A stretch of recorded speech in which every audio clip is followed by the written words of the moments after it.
Here are the horoscopes for the week of the 26th of December 2022 to the 1st of January 2023. So as we saw last week, we started the new year, which begins just after the solstice, with a new moon in Capricorn at 1 degree squaring Jupiter, who's recently gone into Aries. And this brings some necessary tension, because at the time of the new moon, many are excited to set new intentions, and yet Jupiter's all about clearing away. And being at the 1st degree of the zodiac, this is a great time of year to have a reflection of what's gone on in the last solar cycle, learn the lessons and make some room so that we can start to manifest. And I spoke last week about manifesting from a more conscious level. It's not all about what we want, it's not all about external physical things. But with the new moon in Capricorn, with Venus in Capricorn as well, we're connecting to our true values. We can start by appreciating what we already have, and these can be states of consciousness, spiritual connection, our ability to create, our empathy and kindness. And gratitude is a very magnetic frequency. So taking a reflection back throughout the year, again not looking at what happened, but what we've learned. Because once we learn something, we don't have to learn it again. We take the awareness forwards and leave the baggage behind. And this is actually a very good key to weight loss as well. Are we holding on to mental, emotional stories, situations in the cells of our body? And if we get the awareness of what they represented, then can we effortlessly start to drop that density and spring back into a light, healthy and rejuvenated body? So a lot to look at there, a very reflective week, and we're heading towards Mercury retrograde on the 29th. So Mercury will turn retrograde at 24 degrees Capricorn and go back to 8 degrees Capricorn. And this directly mirrors the degrees of previous Mercury retrogrades in Gemini and Libra in June and October. So when we realise that time works in spirals, and as we go on a reflective of the year, to get greater awareness, to tune in to what we're grateful for, to realise what we're holding on to and be able to release it, then it does help to realise that we're in time spirals rather than working in a linear fashion. So having a look back at the year, not through external happenings, but taking stock with all this energy in Capricorn, the depths of our being. What have I learned? Where have I made myself proud? Where have I let myself down? Upgrading our wish list to our new values. What do I stand on and for? Who am I really? And again, there's a letting go there, because to find out who we are, it's actually simpler to let go of who we're not. As your soul is perfect and your human experience has built up a story of the personality. So it can be a tricky time, especially at Christmas with this square as well. Probably some relationships re-established, some traditions broken, and a refocus of where we want to put our energy.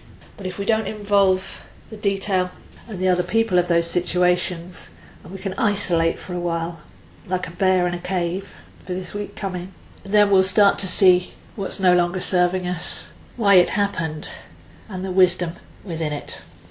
So Mercury retrograde, we've been from the 12th to the 29th on the first phase of awareness.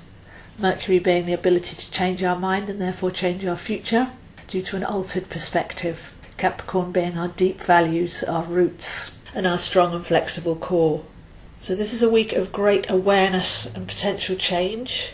Then from the 29th of December to the 19th of January, we've got the actual retrograde. And once you've observed enough of these circles, you'll start to see things coming back for revisal, things that were hinted at since the 12th. And of course, if you know where these degrees 8 to 24 Capricorn are in your chart, then you can see which house they're happening in and which natal planets you've got there. And you'll be able to anticipate or feel the tonal texture of what's happening and why it's a power that you can personally harness. So really, if we are setting intentions, probably best to wait till after the 19th of January. And that's actually around the time that the sun goes into Aquarius, so that would be a very bright time, having released and made the space to set some intentions on a higher soul consciousness level. There's not a lot else going on this week. Looks like we've got a really quiet, secluded set of stellar frequencies to allow us this space. But when we look back over 2022, we have had some major events. And when we look forwards to 2023, we're about to see Pluto make first inroads into Aquarius. This hasn't happened for around 268 years, but for it to happen at this time, when we're heading into some very Aquarian, vibrational, sovereign energies, then it's all the more appropriate. So on the whole, we're coming out of Capricorn energy and into Aquarian energy by March 2023, and it's worth taking a winter retreat and really allowing ourselves to holistically release all that's gone before, with awareness and gratitude, and anchor in every cell of our wise inner being to start to command the energy of the journey going forwards. So short and sweet this week, but do take a reflective, do have a look at those positions in your chart. No need to rush forwards, be too external. We're already in the new year. January the 1st is not the new year, so no need to put a load of pressure on yourselves for that date if you feel like staying cosy. But the slightly longer path will be to the 19th of January for the end of the Mercury retrograde, and we have to step daily to learn those lessons, and then to the beginning of March for Pluto's first steps into Aquarius, which will literally mean that the space that we've cleared allows our frequency to extend further, more instant manifestation, but we need to get rid of the fears and density in order that that really works for us on the highest possible level. So if you'd like to see where this is happening for you, I am available, zoehind7@gmail.com, for custom chart readings, courses and coaching. It's worth having a look backwards and forwards in your own personal chart to get some real focus on where your energies are best placed, and before you set your intentions going forwards, to make sure that they're really coming from the highest vibrational you. I post these links on my YouTube channel, Zoe Astro. There's lots of other videos there. Instagram, zoehind7, and Facebook, AstroZo. So wishing you a wonderful week. It's a very deep one, so don't feel like you need to be pulled out with other people or external events. This is a great time to stay in our bear cave and really have a reflective, nourishing, rejuvenative, soulful experience, wrapping up the year and making room for some very fresh and bright new energies to come in. So those are the horoscopes for this week, and I'll see you next week.